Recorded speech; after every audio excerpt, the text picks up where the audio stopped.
Hello students, मैं doctor Sunita Meena, राजकीय कला महाविद्यालय अलवर से।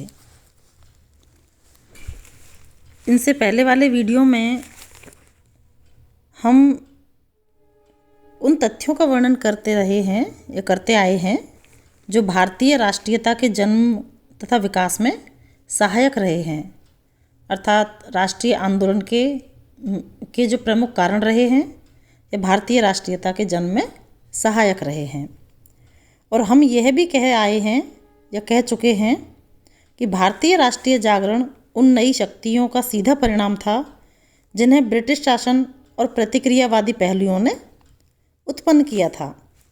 भारत में ब्रिटिश साम्राज्यवाद के दो परस्पर पहलू थे। जब हमने राष्ट्रीय आंदोलन के कारणों पर डिस्कस किया था तो ब्रिटिश साम्राज्यवाद की अगर हम बात करें तो दो पहलू या दो बिंदु हमारे सामने आते हैं। एक है प्रगतिशील और दूसरा है प्रतिक्रियावादी। इसके प्रगतिशील पहलू ने राजनीतिक एकता की स्थापना की और प्रतिक्रियावादी पहलू ने ऐसा वातावरण उत्पन्न किया जिसने भारतीय राष्ट्रीयता की अग्नि में ईंधन का काम किया। प्रतिक्रियावादी शासक बहुधा महान सार्वजनिक आंदोलन के उत्पत्तिकर्ता होते हैं, जिसमें हमने लॉर्ड रिपन की नीतियाँ पढ़ी थी, है ना। आर्थिक शोषण की नीतियाँ उनकी पढ़ी थी। ICAS में या उच्च पदों पर भारतीयों के साथ किस प्रकार भेदभाव किया गया था, है ना। ये जो सारी चीज़ें थी ये कहीं ना कहीं वो प्रतिक्रियावादी नीतियाँ थी जिन्होंने राष्ट्रीय आंदोलन में योगदान दिया, राष्ट्रीयता की उत्पत्ति में महत्वपूर्ण सहयोग प्रदान किया। तो प्रतिक्रियावादी शासक जो होते हैं वो महान सार्वजनिक आंदोलनों के उत्पत्तिकर्ता होते हैं और वे इस अभियोग से इनकार करें या इस श्रेय को स्वीकार करें, परंतु वे अवश्य ही ऐसे बीज बोते हैं जो समय पर जनमत के उभार तथा जनहित की विजय को जनमत की विजय को आवश्यक बना देते हैं, जरूरी बना देते हैं, या विजय की सफलता की कुंजी तैयार उनके हो जाती है। लॉर्ड लिटन के प्रतिक्रियावादी शासन ने यही काम किया था। देखो, कूपलैंड ने ठीक ही कहा है कि भारतीय राष्ट्रीयता वास्तव में अंग्रेजी शासन की ही संतान है। कैसे है? देखिए, इल्बर्ट बिल विवाद हुआ था, है ना, जिसने भारतीयों की आंखें खोल दी थी और उन्हें संगठित राजनीतिक आंदोलन का पाठ पढ़ाया था। इसी प्रकार भारत स्थित अंग्रेजों ने इस बिल के विरोध में जो आंदोलन किया वह भारतवासियों के लिए एक चुनौती था। सर हेनरी कॉटन के अनुसार यह विधेयक पास होने पर राष्ट्रीय चेतना के विकास में इतना प्रभावशाली न होता जितना कि उसके विरोध ने राष्ट्रीयता को जागृत किया। इल्बर्ट विल विधेयक पर हम डिस्कस कर चुके हैं। इल्बर्ट विल विवाद जो था उसने न केवल भारतीयों में असंतोष को जन्म दिया बल्कि अंग्रेज़ों ने भी इस चीज़ की एक तरह से हम कहें कि विरोध किया था। लेकिन अंग्रेज़ों का यही विरोध हमारे लिए कहीं ना कहीं पॉजिटिव रहा कि किस तरह से भारतीयों के साथ भेदभाव किया जाता है। और इस सारे देश में असंतोष की लहर दौड़ गई और भारतवासी एक अखिल भारतीय राष्ट्रीय संगठन की आवश्यकता अनुभव करने लगे। उन्हें विश्वास हो गया कि इस तिरस्कार, विभेद और अनादर का तब तक अंत नहीं होगा जब तक भारत परतंत्र रहेगा। भारत स्थित अंग्रेज़ों ने इस बिल के विरुद्ध यूरोपीय रक्षा संगठन कायम किया था और अंग्रेज शासकों के शोषण, दमन और भारतीयों के प्रति अपमानजनक व्यवहार और रंगभेद की नीति के फलस्वरूप सारे देश में असंतोष का ज्वार आ गया था। हम पहले लॉर्ड रिपन की नीतियाँ पढ़ चुके हैं, किस तरह से आर्थिक शोषण की उनकी नीतियाँ थी, किस प्रकार उच्च पदों के साथ भारतीयों के साथ भेदभाव किया जाता था, किस प्रकार लघु कुटीर उद्योगों को उन्होंने नष्ट कर दिया था, किस प्रकार कृषि को समाप्त कर दिया गया था, किस प्रकार रंगभेद की नीति के कारण भारतीयों के साथ भेदभाव किया जाता था, उनका शोषण किया जाता था। तो इस प्रकार की जो सारे घटनाक्रम था इन्होंने कहीं ना कहीं भारतीयों में बहुत असंतोष को जन्म दिया, आक्रोश को जन्म दिया और उन्हें एक मंच की आवश्यकता महसूस होने लगी जो उनकी आवाज़ बन सके। और इन्हीं कारणों से राष्ट्रीय जागृति और राजनीतिक चेतना देशव्यापी संगठन का रूप लेने के लिए मचल उठी थी। इन परिस्थितियों के बीच ही कांग्रेस का जन्म हुआ, जिसके नेतृत्व में कितने वर्षों तक, मतलब जब से अंग्रेज आए थे, वर्षों तक अनवरत संघर्ष करने के बाद अंततः भारतीय अपने देश को ब्रिटिश साम्राज्यवाद के चंगुल से मुक्त करने में सफल रहे। मतलब अंग्रेजों की इस प्रतिक्रियावादी शासन ने, और जैसे कि हमने पहले बात की है, कुछ प्रतिक्रियावादी पहलू रहे हैं और कुछ प्रगतिशील पहलू रहे हैं, जिसमें पश्चिमी शिक्षा का प्रभाव रहा है, राजनीतिक एकता की स्थापना है भारत में, है ना, समाचार पत्रों का योगदान है।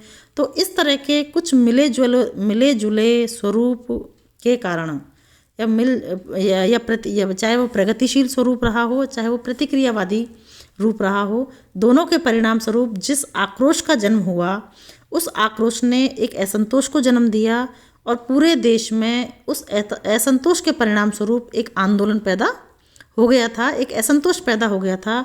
और अब भारतीयों को कहीं ना कहीं एक मंच की आवश्यकता महसूस होने लगी थी, जो उनकी आवाज़ को अंग्रेज़ों तक पहुंचा सके, प्रशासन तक पहुंचा सके और उनको संगठित कर सके। तो ये सारी परिस्थितियां इस तरह की क्रिएट हुई कि इन्हीं परिस्थितियों में राष्ट्रीय कांग्रेस का जन्म होता है। लेकिन अगर हम ये कहें कि कांग्रेस देश की सर्वप्रथम राजनीतिक संस्था थी, तो वो सही नहीं है, क्योंकि कांग्रेस से पहले भी भारतवासी अपने को संगठित करने का प्रयास कर रहे थे और अनेक राजनीतिक संस्थाएं स्थापित हो चुकी थी, जो भारतीयों के कल्याणकारी तथा देशभक्ति की भावना के प्रसार में संलग्न थी। इसी संदर्भ में देखिए, 31 अक्टूबर 1951 ईस्वी में कलकत्ता में ब्रिटिश इंडियन एसोसिएशन की स्थापना हुई थी, जिसने 1852 में ब्रिटिश संसद के पास संवैधानिक एवं प्रशासनिक सुधारों के लिए प्रार्थना पत्र भेजा था। लेकिन यह मुख्यतः भूपतियों की संस्था थी और 1876 में सुरेंद्रनाथ बनर्जी, आनंद मोहन बोस तथा द्वारिकानाथ गांगुली ने कलकत्ता में इंडियन एसोसिएशन नामक संस्था की स्थापना की, जिसका मुख्य उद्देश्य एक देशव्यापी राष्ट्रीय आंदोलन का संचालन एवं सुदृढ़ जनमत का निर्माण करना था। समस्त भारतवासियों को राष्ट्रीयतावाद से उद्बुद्ध करके भारतवासियों के स्वार्थों की रक्षा के लिए ही इस संस्था की स्थापना की गई थी।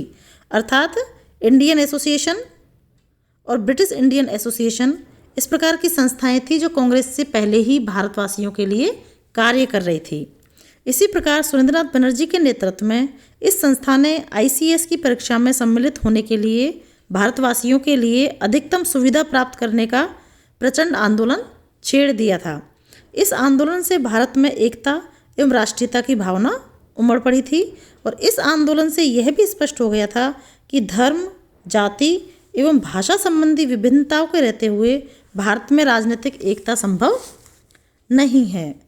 इसी प्रकार बम्बई में बम्बई प्रेसिडेंसी एसोसिएशन, महाराष्ट्र में सार्वजनिक सभा, मद्रास में हिंदू आदि संस्थाएं स्थापित हो चुकी थी और 1883 में सुरेंद्रनाथ बनर्जी की प्रेरणा से कलकत्ता में नेशनल कॉन्फ्रेंस की बैठक हुई, जो जिसको हम भारतीय राष्ट्रीय कांग्रेस का पूर्वगामी संगठन कह सकते हैं और इसके कार्यक्रम कांग्रेस के कार्यक्रम से मिलते जुलते थे। सन 1884 में मद्रास में एक प्रांतीय सम्मेलन हुआ, जिसमें मद्रास महाजन सभा की नींव पड़ी तथा 1885 ईस्वी के जनवरी महीने में बम्बई में बम्बई प्रेसिडेंसी एसोसिएशन की स्थापना की गई थी, जिससे दादा भाई नौरोजी, बदरुद्दीन तैयब जी, KT तेलंग और फिरोज शाह मेहता जैसे महान नेताओं का सहयोग प्राप्त था।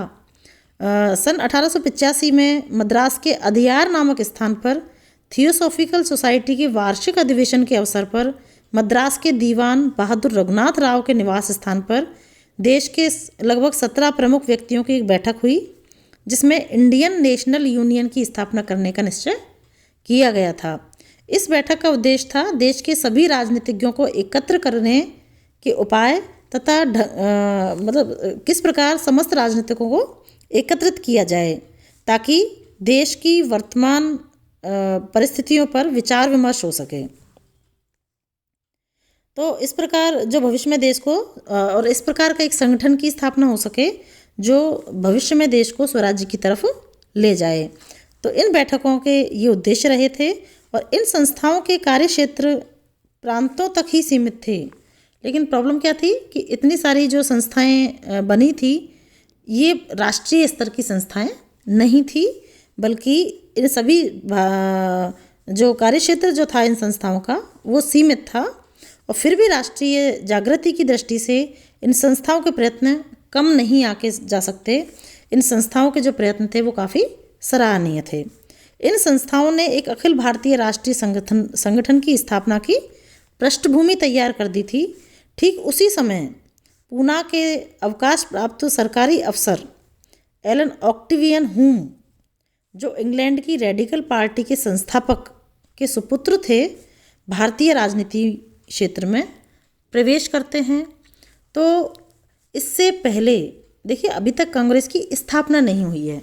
अभी कांग्रेस की स्थापना का एक बैकग्राउंड तैयार हुआ है कि किस प्रकार राष्ट्रीय आंदोलन या राष्ट्रीयता के विकास में किन कारणों का महत्वपूर्ण सहयोग रहा है, योगदान रहा है, चाहे वो प्रतिक्रियावादी कारण रहे हों, चाहे वो सहयोगी कारण रहे हों, या अपन कहें प्रगतिशील कारण रहे हों, है ना।